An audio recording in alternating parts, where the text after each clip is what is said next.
जय हिंद सभी दोस्तों को। तो भाई मोहम्मद बिन कासिम, आज की क्लास में हम इसी के बारे में पढ़ने वाले हैं। उम्मीद है कि आप सभी बहुत अच्छे होंगे और बहुत ही अच्छे से अपनी पढ़ाई को कर भी रहे होंगे। ठीक है, तो चलिए आज के इस क्लास में हम पढ़ने वाले हैं मोहम्मद बिन कासिम के बारे में। ठीक, मोहम्मद बिन कासिम।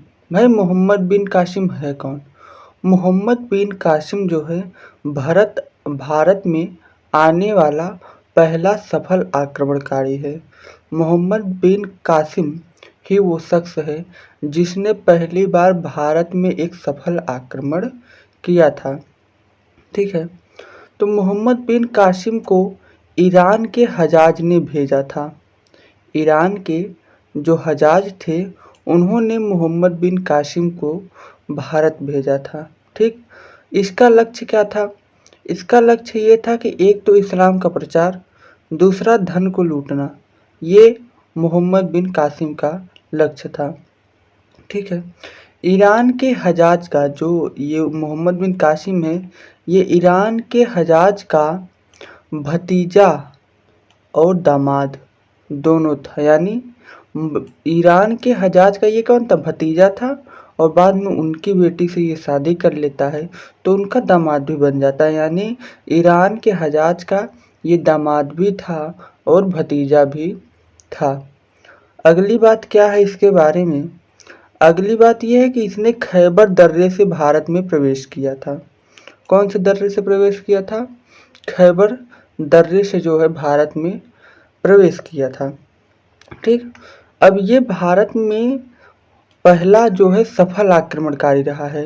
यही वह व्यक्ति है जिसने क्या किया? भारत में पहली बार सफल आक्रमण किया था।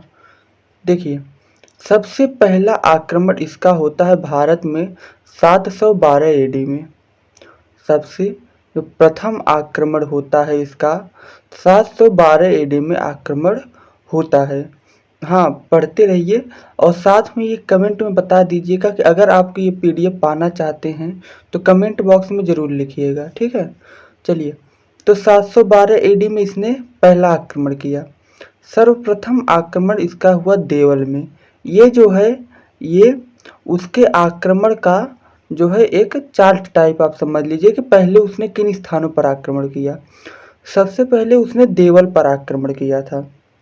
ठीक, देवल पर आक्रमण किया। देवल के बाद जो है उसने नीरुन पर आक्रमण किया था। देवल, फिर नीरुन पर आक्रमण किया। उसके बाद इसका अगला आक्रमण होता है शीशम के जाट के विरुद्ध। शीशम के जाटों के विरुद्ध जो है इसका अगला आक्रमण होता है। इसके बाद जो है ये ब्राह्मणावाद पर आक्रमण कर देता है। कहाँ पर? और ब्राह्मणावाद पर आक्रमण कर देता है। और उसके बाद जो है ये आक्रमण कर देता है रावण के किले पर। और इसने रावण के किले पर जो आक्रमण किया है यही इसका एक मुख्य आक्रमण भी माना जाता है। क्यों माना जाता है मुख्य आक्रमण? क्योंकि जब इसने रावण के किले पर आक्रमण किया तब यहाँ पर जो राजा दाहिर थे वो इनसे युद्ध करते हैं। ठीक, चलिए देखते हैं आगे रावण के किले पर क्या हुआ। हाँ जी भाई, तो ये है रावण के किले की कहानी। रावण के किला क्या है? रावण का किला। ये कौन है भाई? ये है राजा दाहिर। ये कौन है? ये है राजा दाहिर। बात है 20 जून 712 एडी की।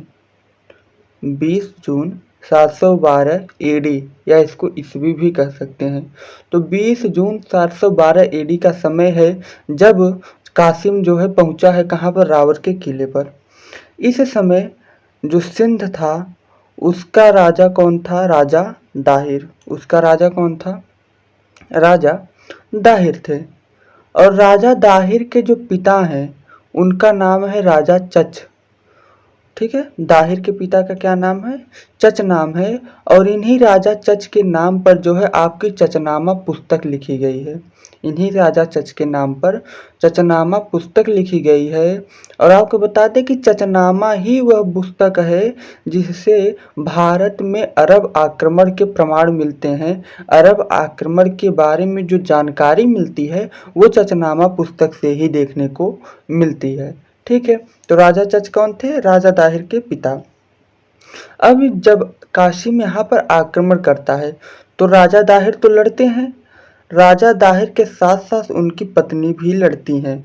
उनकी पत्नी का क्या नाम है? लाड़ी। उनकी पत्नी का क्या नाम है? लाड़ी है। ठीक है, तो उनकी पत्नी भी यहाँ पर युद्ध करती है, लाड़ी। ठीक है, और यहाँ पर जो है राजा दाहिर की हो जाती है मृत्यु। यहाँ पर राजा दाहिर की मृत्यु हो जाती है इस युद्ध में। और उनकी जो दो बेटियां थी, परिमला और सूर्यमला, परिमला और सूर्यमला, कहा जाता है कि परिमला और सूर्यमला जो थी वो अत्यंत खूबसूरत थी। ठीक है, तो परिमला और सूर्यमला को जो है बंदी बना लिया जाता है। ये माला नहीं है भाई, सूर्यमला है। ठीक है, तो परिमला और सूर्यमला को जो है बंदी बना लिया जाता है। और चूंकि कासिम ने जो है राजा दाहिर की हत्या की थी, भाई युद्ध में मारे गए थे राजा दाहिर यहाँ पर, इसलिए परिमला और सूर्यमला ने इराज के हजाज के सामने जो है जा करके किस पर आरोप लगाया? कासिम पर। कासिम पर आरोप लगाया कि उन्होंने, कासिम ने जो है परिमला और सूर्यमला के साथ जो है छेड़छाड़ किया है। ठीक है, ऐसा आरोप परिमला और सूर्यमला ने लगाया। ठीक है, हालांकि इसके बारे में कोई प्रत्यक्ष जानकारी नहीं है। ठीक है, परिमला और सूर्यमला के बारे में प्रत्यक्ष जानकारी नहीं है, लेकिन ऐसा कहा जाता है। ठीक है भाई, आगे चलते हैं। अब यहाँ पर राजा दाहिर की मृत्यु हो जाती है। उसके बाद कासिम ने 713 कासिम ने 713 एडी में 713 एडी में मुल्तान पर विजय प्राप्त करता है। किस पर विजय प्राप्त करता है? मुल्तान पर। कासिम 713 एडी में जो है मुल्तान पर विजय प्राप्त करता है। ठीक है, तो ये कासिम के बारे में जो अभियान थे ये हो गए। अगली बात जो कासिम से पूछी जाती है, कासिम ने पहली बार सिंध पर जजिया थोपा। कासिम ने पहली बार सिंध पर क्या थोपा था? जजिया थोपा था। सिंध पर कासिम ने पहली बार क्या थोपा? जजिया थोपा था। जजिया क्या था? जजिया एक प्रकार का कर था जो कि गैर मुस्लिमों से लिया जाता था, यानी जो मुस्लिम नहीं थे उनसे वो टैक्स लिया जाता था, कर लिया जाता था। तो पहली बार जो जजिया है वो किसने लगाया था? वो कासिम ने लगाया था। ठीक है, और जजिया क्या था? 2.5%। ठीक है, 2.5% कर लिया जाता था। किससे? गैर मुस्लिमों से। ठीक है, अच्छा, बड़ी बात यहाँ पर क्या है कि कासिम ने जो है ब्राह्मण, विकलांगों, बुजुर्गों यानी वृद्धों को और महिलाओं को छूट लगा था, यानी उनसे कोई टैक्स नहीं लिया जाता था, कोई भी कर उनसे नहीं लिया जाता, उनको छूट दिया गया था, उन पर जजिया नहीं लगाया था। ठीक है, अगली बात क्या है? ईसाई और यहूदियों को ये जिम्मी कहता था। ईसाई और यहूदियों को क्या कहता था? जिम्मी कहता था, और उनसे ही जजिया लेता था। ठीक है, ईसाई और यहूदियों को क्या कहता था? जिम्मी। क्या कहता था? जिम्मी कहता था, और इनसे जो है वो टैक्स लेता था 2.5% का जजिया। ठीक है, और जो मूर्ति पूजक थे इसके समय पर, जो मूर्ति पूजक थे उनको काफिर कहता था। मूर्ति पूजकों को काफिर कहता था, और इसने कहा भाई जो मूर्ति पूजक हैं, जो काफिर हैं, उनको मार दो। उनको मारने का आदेश दे दिया इसने। ठीक है, तो मूर्ति पूजकों, काफिरों को जो है मारने का आदेश दे दिया, और जो ईसाई यहूदी यानी जो जिम्मी थे उनसे टैक्स लेता था। ठीक है, अब आगे क्या है कि कासिम की मृत्यु हो जाती है 715 एडी में। 715 एडी में 715 एडी में कासिम की मृत्यु हो जाती है। ठीक है, कहाँ पर? जो आज का ईरान कहा जाता है वहाँ पर जो है कासिम की मृत्यु हो जाती है। अब कासिम की जब मृत्यु हो जाती है, कासिम की मृत्यु हो गई, कासिम के बाद जो है गद्दी पर, मतलब फिर कौन आता है आक्रमण करने? याजीद आता है। कौन आता है? याजीद। ये भी ज़्यादा समय तक नहीं रहता, याजीद की भी मृत्यु हो जाती है। फिर आता है हबीब। फिर आक्रमणकारी कौन आता है? हबीब आता है, और हबीब भी अत्यधिक समय तक शासन नहीं कर पाता है। ठीक है। इसके बाद क्या होता है, जो अरब थे उनमें आपस में संघर्ष शुरू हो जाता है, अरबों में आपस में संघर्ष शुरू हो जाता है। ठीक।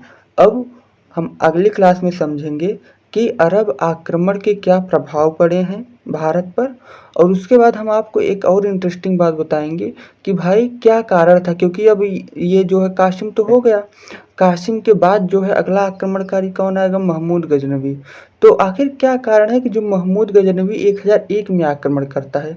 भाई 300 साल तक जो है किसने इन चीज़ों को रोक के रखा? 300 सालों तक कोई आक्रमणकारी क्यों नहीं आ पाया भारत? अगर इस बात की जानकारी आपको है तो भैया कमेंट बॉक्स में उत्तर ज़रूर दीजिएगा। ठीक है। नहीं तो मिलेंगे हम आपसे अगली क्लास में, तब इसका जवाब देंगे। इसके बाद मिलते हैं नेक्स्ट क्लास में। तब तक के लिए जय हिंद।